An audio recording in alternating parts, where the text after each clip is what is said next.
we explore arm locks on the wrong arm. This is the Kitsune clan, a group of sword enthusiasts who like cosplay, reenactment, and historical martial arts.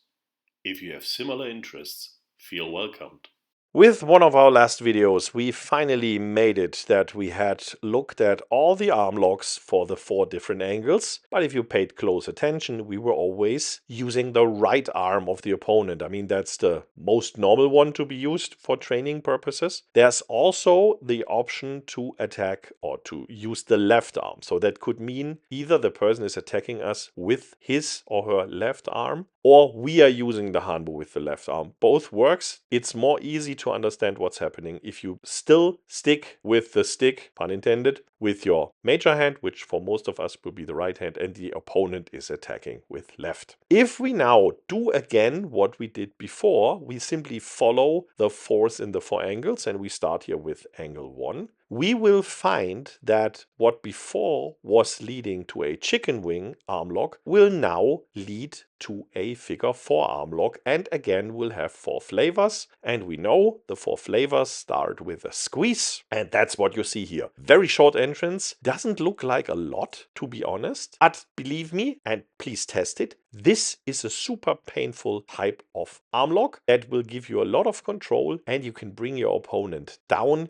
backwards or forward. It's very, very flexible. It doesn't yet look like a figure 4 to be honest, but if we just continue our motion, then we will see that the stick drops down into a figure 4. There are 2 options how you really perform this basic type of the figure 4. Either you leave your left hand on the arm of the opponent, or you let go with the left hand and grip your own stick, the tip, and pull on it to perform a strong lever on the shoulder. Again, think of the long lever with the stick. This will be very painful and can easily dislocate the shoulder. If you're coming from classical jiu-jitsu, this will be for you one of the versions of udegarami. If you're coming, for example, from Bujinkan, you can already see this is the entrance into Goja-Dori, or sometimes also called Musha-Dori, depending on the Ryu. And this is a well-known type of entrance, and therefore this is our 3rd figure 4 type of arm lock, and we have been expecting there need to be 4 of these, and here it is. Speaking of classical techniques, if we now continue this motion, and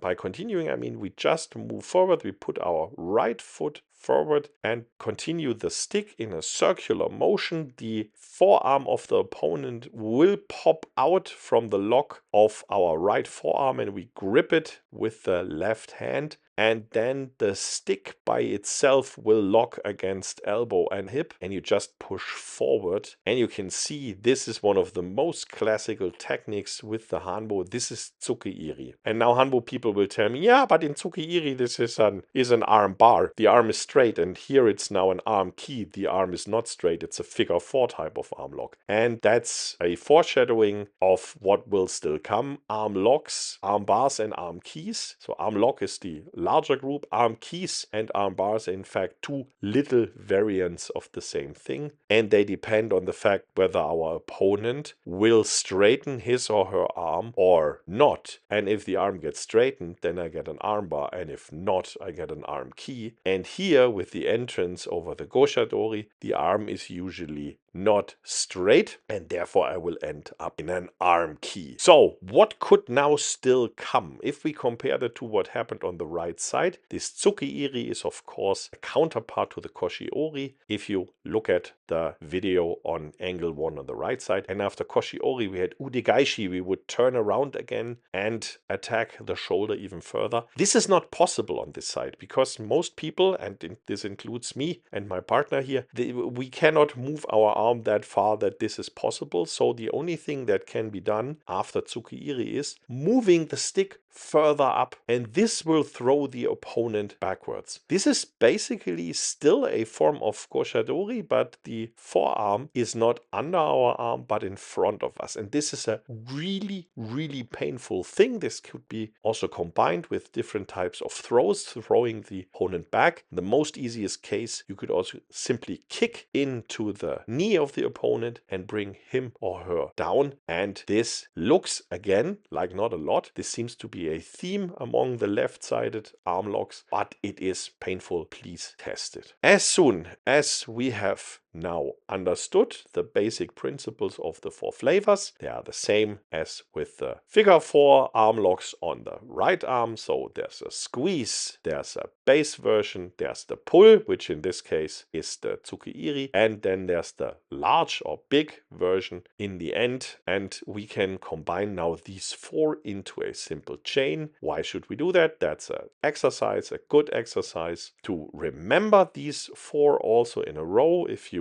enter the chain and you can go through them step by step, you will no longer forget them. It also helps if you are in one of these locks and the opponent moves in an awkward way, or you are forced to turn around because of another attacker. You know which is the next of these arm locks that is available for you. So for example, if you are in the Goja-Dori, so in the basic form, and an attacker comes from behind, you hear it and you turn around, you don't have to let go the opponent that you have in the Goja-Dori. It just transforms into the Tsuki-iri and you still have control over that opponent while the other one is appearing. That is one of the ideas behind these 4 flavors, that they show you different variations of the same techniques when different outer influences disturb you, and so that you get a feeling for how you can change arm locks without giving them up. And after some time you also recognize you don't have to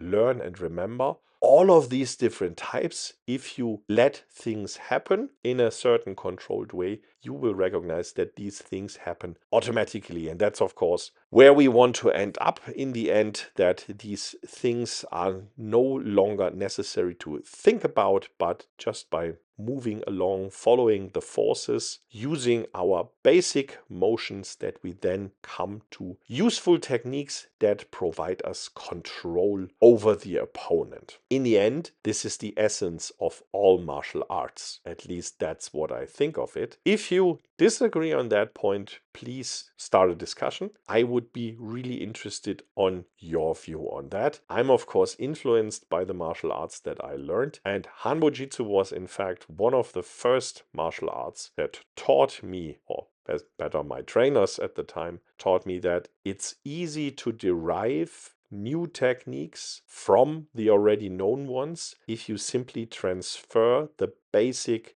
principle of one technique and change a single parameter. And I think this is something that I see not often enough in martial arts, and that's why I'm also trying to spread this way of thinking a bit more. With this, I hope we could inspire you, and I hope to see you around next time.